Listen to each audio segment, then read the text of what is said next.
In the bitter winter of 1998, 17-year-old Emily Hart vanished from her suburban neighborhood in Ashford, Connecticut. Without a sound, without a trace, as if she had simply evaporated into the frosted air.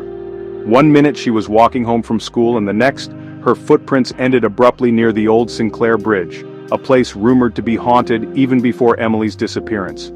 Despite extensive search efforts by the local police, the State Department, and eventually the FBI, not a single lead emerged. Her case was filed under cold cases and buried under years of new tragedies. But behind the scenes, her disappearance would silently trigger a chain of horrors that wouldn't be unraveled for another 25 years. In early 2023, a maintenance crew working in the abandoned Sinclair paper mill accidentally discovered a sealed-off sub-basement hidden behind rusted metal panels.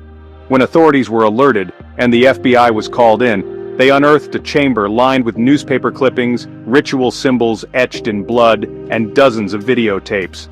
What was on those tapes changed the entire investigation. They were dated each year from 1999 to 2022, and all featured young girls whispering into the camera, their eyes hollow, their voices broken. But one face kept recurring: Emily Hart. She hadn't just vanished, she had been held, documented, worshipped. A cult that the FBI had long dismissed as internet folklore, the Crimson Cell, was suddenly very, very real. But the story only got darker. Fingerprint scans on the rusted metal table revealed not just Emily's, but the prints of FBI agent Clark Monroe, the same officer who had led the initial investigation and retired under mysterious circumstances in 2005.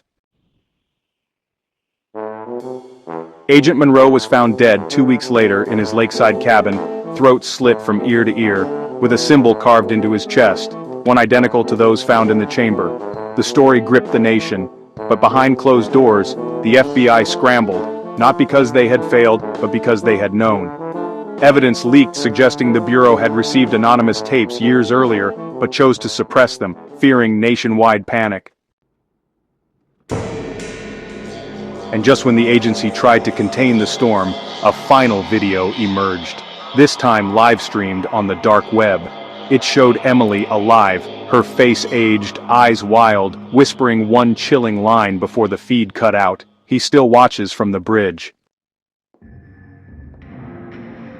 Since that night, 3 more girls from Ashford have gone missing, all within walking distance of Sinclair Bridge. Locals have abandoned the area, law enforcement has barricaded every entrance, but the truth whispers through those woods like cold wind. Emily's story isn't over. It's repeating. If you think this tale was haunting, remember, the scariest part isn't what happened, but what still could. This is Dark Fiction Clues, your portal into the unsolved, the unbelievable, and the unnerving. If you crave real stories that crawl under your skin and stay there, hit subscribe, like the video, and turn on the bell icon, because the next clue could be darker than you're ready for. And remember, the line between fiction and reality is thinner than you think.